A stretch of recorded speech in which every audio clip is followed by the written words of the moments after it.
Hey, welcome to another episode of TK's A Brigade. I'm your host, TK.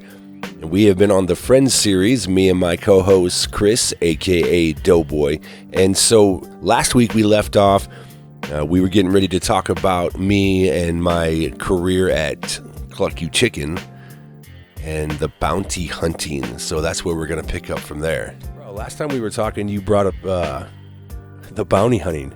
What the hell do you remember about that? Well, the bounty hunting ties into Cluck You, though. Well, you're right, but I'm just saying. We left off with some Cluck You and bounty hunting. Chasing Chasing that dude, man, that was awesome. I know, and it was funny is, yeah, I had a friend on last week.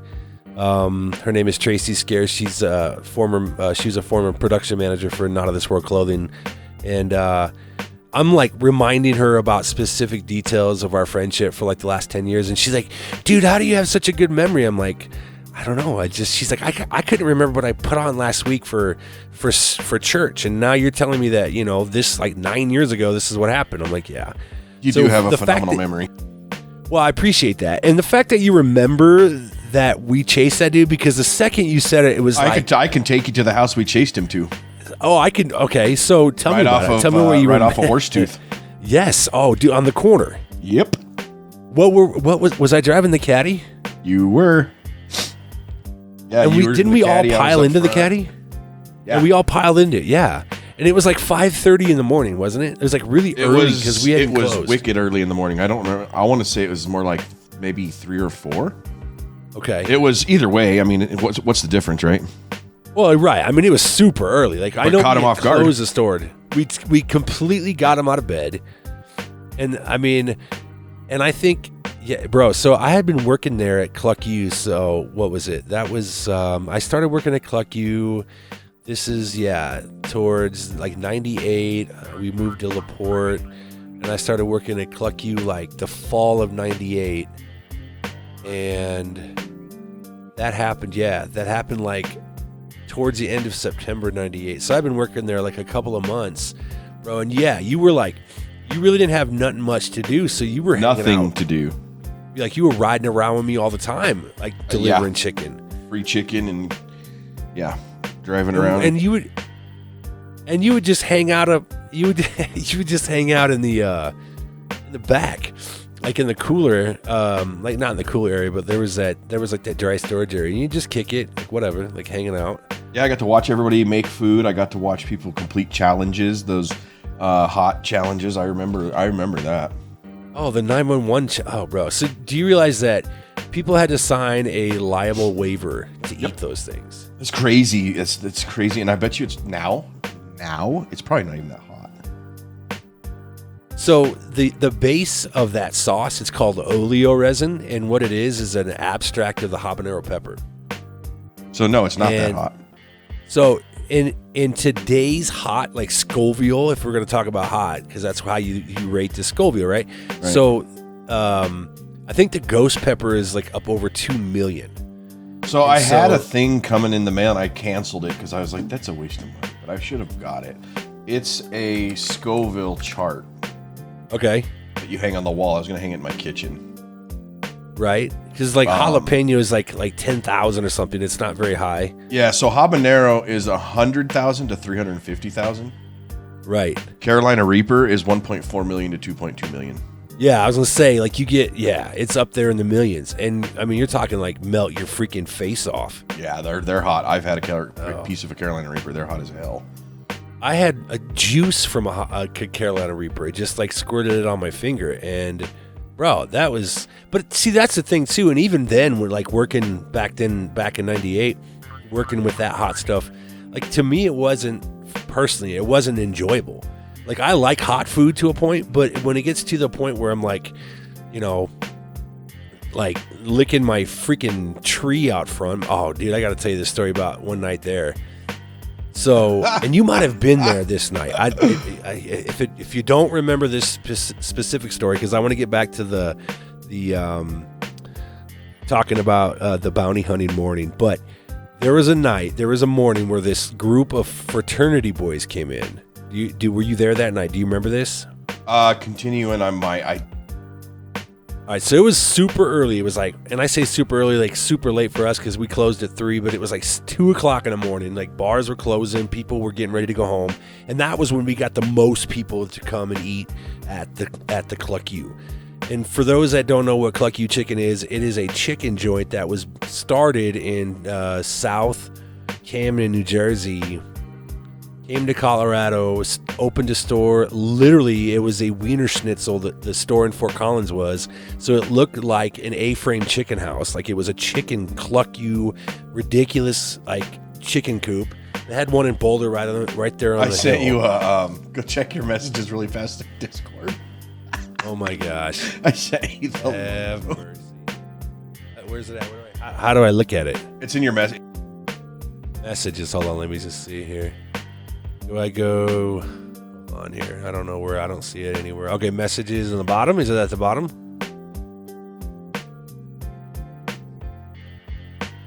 Mercy. Okay, I'll look for it here in a minute. I see that I have a message, but I don't know how to look it up. Wait, hold on. That dude, that's the chicken, brah. Cluck U Chicken, man. So okay, so one night we get a group of extremely drunk fraternity boys come in, and we used to serve those guys all the time. Like we would take food. Like I remember so many nights delivering food to the fraternity houses, and I think you a few times. Like you'd go with me, bro, and like we'd show up at the house, and you'd have like 10 dudes passed out. Oh yeah. I'm like, bro, look at these guys, man, and they tip you like $40 because I didn't even know how much money they had in their hand. They're just like, here you go, and give me my food. Guys show up, and they were like preppy fraternity boys. And one of the guys that was with them was not part of their fraternity, but he went to school with them. And so they come in, and the deal was with the challenge was like, technically it didn't cost any money, but if you couldn't finish it, then the wings, like the order of 6 wings was $10 a piece, right? So we knew these guys were not going to finish this challenge. There was just you could just tell, like some people, they come in, you're kind of like, okay, they might have a shot. These guys, no shot. And so we're like, they're drunk, and there's like probably 5 or 6 people in the front, like other, customers waiting for their food. And this guy's like, hey, my fraternity brothers think they can do your challenge. And I was like, okay, well, how many more are there? He's like, there's 4 of them. I said, okay, well, the challenge is $10 a piece. If they complete the challenge, and they get a t-shirt, they get 2 free meals, they get their $10 back, and they get their picture on the flame wall. And they're like, oh, yeah, and they're drunk. We can do it, And I'm like, yeah, nah, bruh.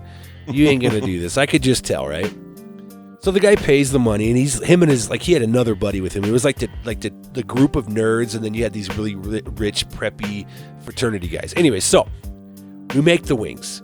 And I remember walking around to the front, and I remember walking into the front area of the store, and the one dude, he's got literally like the sweater over his shoulders, and he's got the khaki pants, and he's got the penny loafers with no socks. You know what I'm talking about, like that look. Oh yeah.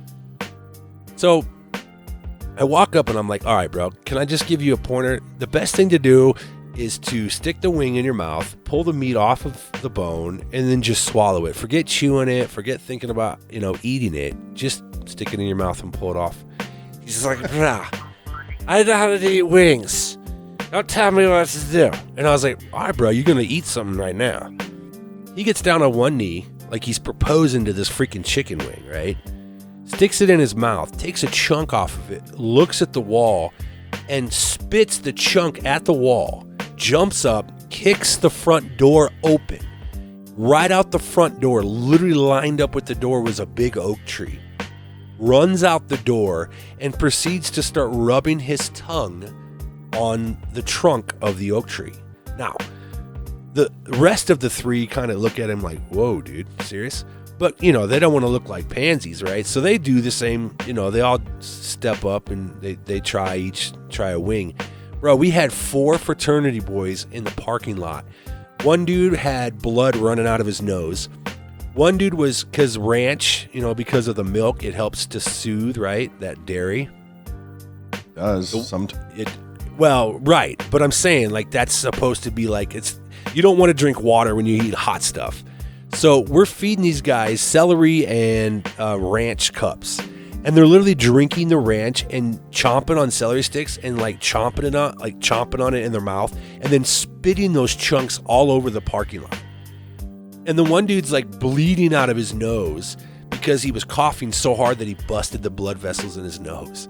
And the two guys that had paid for them to do this challenge, bro, are holding each other up because they can't contain their laughter. And bro, I'll tell you, I mean, they're running like it was 15 minutes, and when they were finally done, like half of them had no shirt on. One dude, I think, like tied his sweater around like his head, and he's like beet red. The one dude's got blood running down the front of his on his chest. And that's some serious. The dude comes in, and oh yeah, because it was just exploded his blood vessels in his nose because he was coughing so hard. That was, I mean, one of many nights. But bro, the chick, the filet, dude. Anyways, so rewind. It was like 2 months in. You came hanging out every night, bro, and we go because my manager on duty was had put up a bond for his buddy, right? I think that's the story, right? Yes. Okay, so tell me remind me, because I'm remembering, but what do you remember about that morning? Not a lot. I remember going to the house and tromping in and freaking him out. But I don't quite remember what he looks like. And I definitely don't remember, I think we took him to LCDC, but I don't remember. So now that I'm sitting here thinking about it, I think what happened was, so my manager's like, hey, do you remember how much he paid us to do it? No, I want to say it was like $500. Like total, you mean like the way we split it? I think you're right. I think we split like we each got $100. But now that I'm sitting here and like it's starting to like remind me of like, so we show up at his house. I think you and one of the other guys that we were with you guys went around back and got on the deck. And me and my manager at the time, we go and knock on the dude's door, wake him up. He's like, oh, bro, what are you doing here? And he's like, you know what I'm doing here, man. You skipped on your bail. And so you guys were out back just to make sure he didn't try to run out the back door. So then we called the sheriff, and the sheriff came and got him and took him to jail. And then we went to breakfast. Do you remember where we went to breakfast that morning? Because the place we went was not a chain-style restaurant. For some reason, IHOP is sticking out. It was a good break. It was a Silver Grill Cafe right off LaPorte. Oh, that's where Beverly's mom used to work. That place is so dope. But bro, I mean that was, and I mean, here we are delivering chicken every night, right? And then our manager on duty is like, bro, you guys want to go and make some money, going and rousting this guy out of bed because he skipped on his bail. We're like, sure, why not? Yeah, easy money. Oh, bro, that was fun, bro. And, I mean, I worked there a total of like 3 years, and that was, so that was like right around September, October of 98. And you worked there a long time. It was good money, man, and it was easy because I go to work at like 8 at night, and I got off at like 3 or 4 in the morning, and then we closed, and then I got home maybe 5, and then I had the whole day. So, and I was making good tip money. So, I mean, it was easy with drunk college kids. A lot of them, right? Bill was like $8, and they give you a 20. Like, I just keep it. I'll see you tomorrow. You're like, okay, cool, man. I'll definitely be back. But that was like 98, and that's right when the Switchback was really starting to pick up because we had just. I'm sorry, was it 98? Yeah, 98. 98. Because then we got into so that Christmas we played some gigs, and we went up to Wheaton, Wyoming for New Year's. Do you remember that New Year's party? We went up there. Jar and my mom, you came. Do you remember that? I don't. It was at the CD release party. No. No, that was the following. That was in '99 into 2000. I don't remember going to Wyoming at all. Oh man, we went up to so that was '98. The end of '98, we got booked Jeez, at a New Year's Eve party up at a bar in Wheaton, Wyoming, and they gave us 4 hotel rooms, and then they paid us like $1,000 for the night. We went up there, like just tore up the bar. Like it was a packed bar. Came home, so that was into '99. And I think you were either living with Danielle's mom. You and Danielle were living together at her mom's house. That would make sense.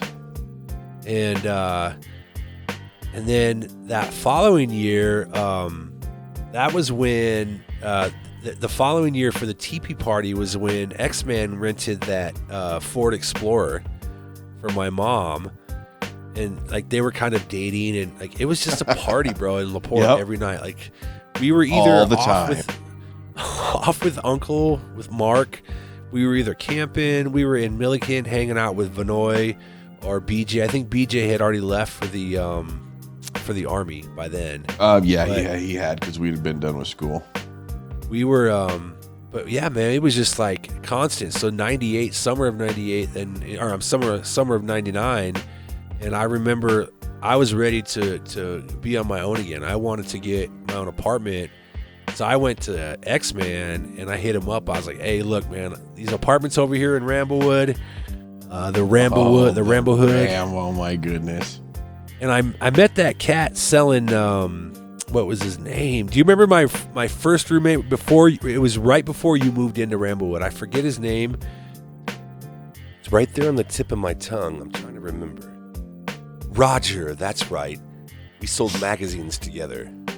And then I went and hit X-Man up, and I was like, bro, I need some money for a down payment so I can pay this first month mortgage. And X was like, yeah, man, I'll let you borrow it as long as I can come crash there whenever I want. I do remember that. So August of '99, like Switchback was like full board, man. We were playing shows every weekend. We were partying, like we were going down to the studio on 4th Street, because the band had moved out of their Berthoud home, and you were doing their marketing, their flyers, yeah. Yep, and, I remember that. I think that's when what was her name? What's the little shorty? Tom's wife's daughter, Katie. Katie came from Alaska. Yep. I think you remember her, right? Oh yeah. I was talk to her every now and then. Statement. But no, she'd come out and she was hanging out. We were just gigging nonstop, man. We were playing everywhere.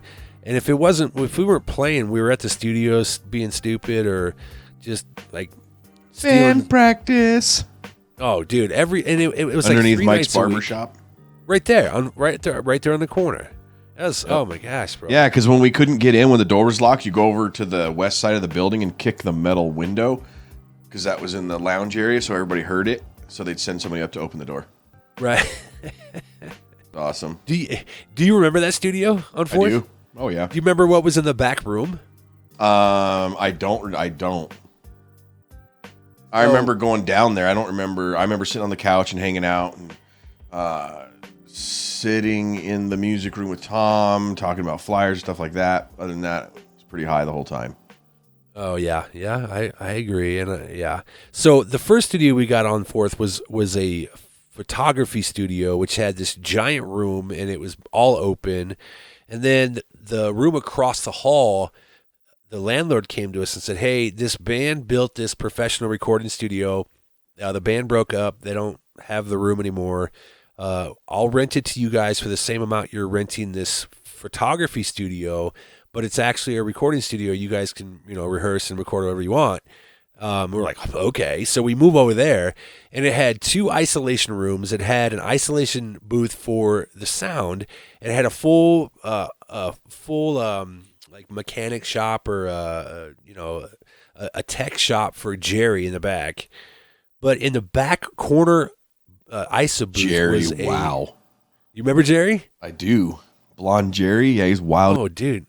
All the time, bro. And he was such an avid, he was at, I'd say 95% of our gigs. and he became Sean's guitar tech, and he was proficient. Like at first, not so well, but I mean, he learned, and he learned well. He learned how to change a string. He could probably change a string in like 20 seconds, and we all know, all you Switchback fans know that Sean loved to bust strings. Like that was his favorite thing to do. And so, so in the back room there was an altar. There was a Masonic altar. It was made out of cherry wood and red velvet.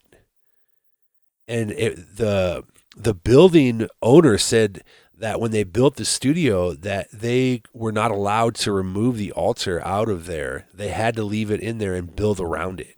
So that thing was in there still. That's a historic monument then.